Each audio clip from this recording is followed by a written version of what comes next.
Hello friends, તો છેલ્લે આપણે ચર્ચા કરેલી જેનેટિક કોડ, જનીન સંકેતો માટે. હવે જનીન સંકેતો છે એ તમને ખબર છે કે mRNA ઉપર એક સિક્વન્સમાં ગોઠવાયેલા છે, બરોબર? અને આ સિક્વન્સ ટ્રિપ્લેટ છે, 3-3 નો બંચ બને છે, અને આ 3-3 નું બંચ બનીને કોઈ એક એમિનો એસિડ માટેનું સંકેતન કરે છે. દાખલા તરીકે ગયા વખતે મેં એક્ઝામ્પલ તમને ખાલી મિથ્યોનિન આપ્યું હતું, એવી રીતે દાખલા તરીકે UAA નું સંકેત છે, તો એની માટે ફિનાઇલ એલેનાઇન છે, અમાઇનો એસિડ. એમ દરેક ટ્રિપ્લેટ કોડ માટે અલગ અલગ એમિનો એસિડ છે. બીજું, પરીક્ષાના સંદર્ભમાં તમારે અંદાજિત 4 કોડ એવા યાદ રાખવા જે સહેલા હોય અને એના માટે કોઈ એક અમાઇનો એસિડ હોય, બરોબર? એટલે એ ખાસ નોંધી લેજો, બરોબર? એ તમારે યાદ રાખવાનું છે. કોઈ પણ 4 પરીક્ષાના સંદર્ભથી બધા યાદ રાખવાની કોઈ જરૂર છે નહીં. મોટું જબર ટેબલ આપ્યું છે, પણ એટલું બધું ટેબલ આપણે જતું નથી, એટલું બધું યાદ રાખવાની જરૂર નથી. આ હું તમને કહું છું. ઓકે, તો હવે આ ટ્રિપ્લેટ કોડ જે દાખલા તરીકે આની ઉપર હોય છે કન્ટિન્યુઅસલી, બરોબર?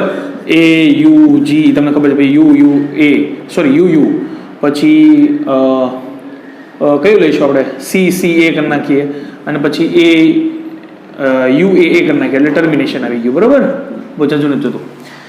હવે મેં તમને અગાઉ કીધું હતું જ્યારે તમને મેં જેનેટિક કોડ લીધું ત્યારે કે પ્રસ્તાવનામાં, કે જો આ જેનેટિક કોડમાં કોઈ એક અમાઇનો એસિડનું પણ પ્રોબ્લેમ થાય તો ઘણા મોટા ચેન્જીસ તમારા બોડીમાં આવી શકે છે. એક અમાઇનો એસિડ તો જવા દો, જ્યારે આમાં કોઈ એક નાઇટ્રોજન બેઝમાં પ્રોબ્લેમ થાય કે એના બદલે મિસપ્રિન્ટ થઈ ગયું, આને એક મિસપ્રિન્ટ છે, ડોબ્ઝન્સ્કી આના માટે બહુ મસ્ત વર્ડ વાપરેલો, બરોબર? આને મિસપ્રિન્ટ કીધું છે, બરોબર? કે મિસપ્રિન્ટ મીન્સ કે આ આખું જ્યારે છપાતું હોય, છપાતું મીન્સ ડીએનએ માંથી છપાય, તમને ખબર છે કે આ આરએનએ બનતું હોય ત્યારે ડીએનએ માંથી છપાય. તો જ્યારે ડીએનએ માંથી છપાવવાની ક્રિયા ચાલુ હોય ત્યારે આ ક્રિયામાં જ્યારે કોઈ એક મિસપ્રિન્ટ થઈ જાય, એટલે એક અમાઇનો એસિડ સોરી એક નાઇટ્રોજન બેઝની સિક્વન્સમાં પણ એકમાં ચેન્જ થાય તો એ સંપૂર્ણ એસિડ બદલાવી નાખશે. એટલે એક એમિનો એસિડ બદલાઈ જશે, એક એમિનો એસિડ બદલાઈ જશે એટલે બહુ મોટા પરિણામો ભોગવવા પડે, જેના વિશે તમે સામાન્ય માહિતી 5મા ચેપ્ટરમાં લઈને આવ્યા છો, વિકૃતિ વિશે. અને વિકૃતિ ઉત્ક્રાંતિમાં શું ફાળો ભજવે એ તમારે 7મા ચેપ્ટરમાં જોવાનું છે. ઉત્ક્રાંતિમાં પણ એમાં આપણે અત્યારે પડતા નથી. આપણે અત્યારે એ જોઈએ છીએ કે જો કોઈ એકનો ચેન્જ આવે તો દાખલા તરીકે કોઈ આ એક જગ્યાએ ચેન્જ આવ્યો તો એના માટે એક હજી શબ્દ છે, એને કહેવાય છે પોઈન્ટ મ્યુટેશન. શું કહેવાય? પોઈન્ટ વિકૃતિ અથવા પોઈન્ટ મ્યુટેશન. પોઈન્ટ મ્યુટેશન એટલે કોઈ એક સ્પેસિફિક પોઈન્ટ પર કોઈ એક અમાઇનો એસિડના ચેન્જના કારણે થાય છે. અને આનું બહુ ફેમસ એક્ઝામ્પલ છે, જો તમને યાદ હોય તો એ એક્ઝામ્પલ છે સિકલ સેલ એનિમિયા. હવે એનિમિયા કોને કહેવાય? કે જે બ્લડ રિલેટેડ ડિઝીઝ હોય એને એનિમિયા કહેવાય. આ ખબર છે તમને? ન ખબર હોય તો યાદ રાખજો કે બ્લડ રિલેટેડ કોઈ ડિઝીઝ છે તો એને એનિમિયા કહેવાય, બરોબર? સિકલ સેલ એનિમિયા શું છે? કે સિકલ સેલ એનિમિયાની અંદર જ્યારે રક્તકણોની દિવાલ બનતી હોય અથવા એનું પ્રોટીન બનતું હોય ત્યારે એમાં જે પ્રોટીન સંશ્લેષણ પ્રક્રિયા થતી હોય ત્યારે 6થા સ્થાન પર at the 6th position glutamic acid આવે, બરોબર? એ ગુજરાતીમાં ઇંગ્લિશમાં બે સેમ નામ છે એટલે ઇંગ્લિશમાં લખું છું, તમને થોડું યાદ રહે. 6થા સ્થાન ઉપર શું આવે? Glutamic acid. આઈડિયલી રક્તકણમાં આવવું જોઈએ, પણ આ ગ્લુટામિક એસિડની જગ્યાએ ત્યાં આવી જાય છે વેલાઇન, બરોબર? વેલાઇન એમિનો એસિડ છે.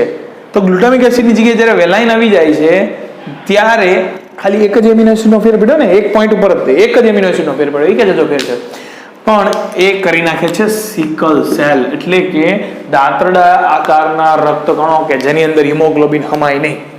હવે એની અંદર હિમોગ્લોબિન હમાય નહીં એટલે તમારા શરીરમાં જે ઓક્સિજન અને કાર્બન ડાયોક્સાઇડનું વહન છે એ અટકી જાય ઇન ધ સેન્સ કે લો થઈ જાય, બરોબર? એના માટે આ બહુ અઘરી પરિસ્થિતિ કહેવાય કે રોગ ખૂબ જ હાઈ લેવલનો કહેવાય, આમ આપણી આદિ ભાષામાં કહીએ તો.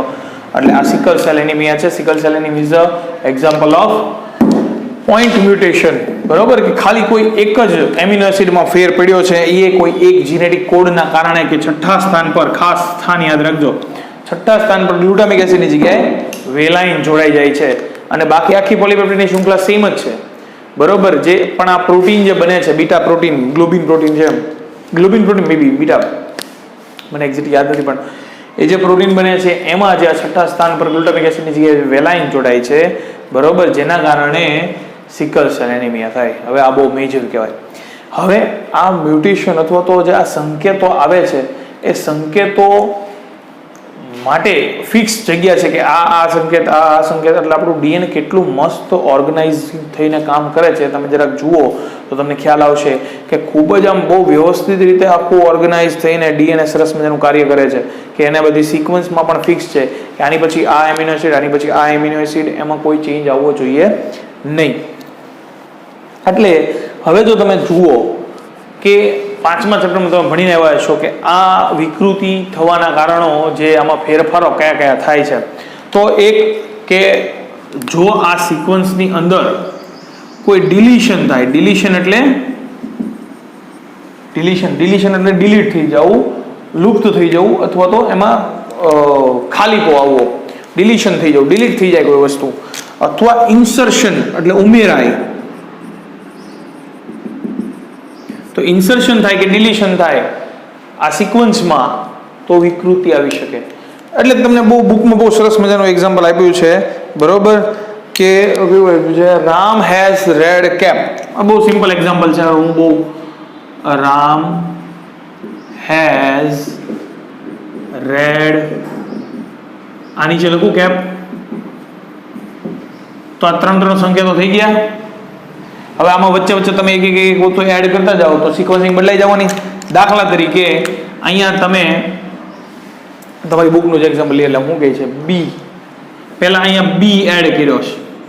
હવે બી એડ કર્યો એટલે આ ત્રણ પછી BRE 3 થઈ ગયા, પેલા RED 3 હતા, બરોબર, પછી DCA 3 થઈ ગયા, એટલે ચેન્જ થઈ ગઈ સિક્વન્સ. જુઓ ખાલી એક જ એડ થયો એટલે RED રેડ ને બદલે BRE થઈ ગયું, બરોબર. હજી એક વસ્તુ એડ કરો I વચ્ચે, તો રામ બરાબર હેઝ બરાબર તો BRI થઈ ગયું. પછી ડી સિક્વન્સ ચેન્જ થઈ ગઈ EDC. એટલે ખાલી એક વસ્તુ એડ થાય એટલે ત્રણની જે સિક્વન્સમાં જોડીમાં હાલતું હોય એ પાછળનું બધું બગડી લે છે. જોયું? પછી હવે G એડ કરો તો આખી એક સિક્વન્સ જ નવી આવી ગઈ, Ram has big RED red cap. એટલે એક આખી સિક્વન્સ, એક એમિનો એસિડ નવો એડ થઈ ગયો. સમજાણું? એવી જ રીતે એક આ ઇન્સર્શનનું એક્ઝામ્પલ હતું. એક વસ્તુ આપણે એડ કરી, બી એડ કર્યો, I એડ કર્યો, G. હવે આમાં શું છે, તમે એક વસ્તુ કાઢતા જાઓ, R કાઢો તો સિક્વન્સ ચેન્જ થઈ ગઈ, રામ હેઝ EDC થઈ ગઈ સિક્વન્સ, બરોબર. પછી ધીરે ધીરે E ડિલીટ કરો તો DCA સિક્વન્સ થઈ ગઈ. પછી D એડ કરી નાખો તો એક આખો એમિનો એસિડ જતો રહે, બરોબર. એટલે એક વસ્તુ તમે એડ કરતા જાઓ, એક વસ્તુ ડિલીટ કરતા જાઓ, એટલે ઇન્સર્શન થાય, ડિલીશન થાય. હવે આ સિવાય ડુપ્લિકેશન થાય, ઘણી વાર ડબલ થઈ જાય. એટલે રામ હેઝ રેડ કેપ 2 વાર થઈ ગયો, એટલે એકનો એક એમિનો એસિડ 2 વાર આવી જાય. તો ડિલીશન થાય, ડુપ્લિકેશન થાય, ઇન્સર્શન થાય, ઘણી વાર ઇન્વર્ઝન થાય, આખી સિક્વન્સ ચેન્જ થઈ જાય. રામ હેઝ રેડ કેપ, બરોબર, એની બદલે ઇન્વર્ઝન થવાના કારણે રામ રેડ હેઝ કેટ, આવું પણ થઈ જાય. તો આ બધું છે એ વિકૃતિ થવાનું, જેનેટિક કોડમાં જે ચેન્જ આવે છે એના કારણે વિકૃતિની શક્યતાઓ રહે છે. પણ જે જનીન સંકેત લેવલે જે વિકૃતિ આવે છે એ ડિલીશન અને ઇન્સર્શનથી વધારે આવતી હોય છે અને ડુપ્લિકેશનથી પણ આવતી હોય છે, બરોબર. તો એને આપણે પોઈન્ટ મ્યુટેશન ગણશું. ઓકે, સો આ છે જનીન સંકેતો અને વિકૃતિ. ક્લિયર? બહુ નાનો એવો ટોપિક છે પણ બહુ મહત્વનો છે, જેના કારણે રોગો થઈ શકે, બરોબર. તો અહીંયા સુધી રાખીએ છીએ. Good bye. અને કઈ પ્રશ્ન હોય તો તમને ખબર જ છે. Good bye.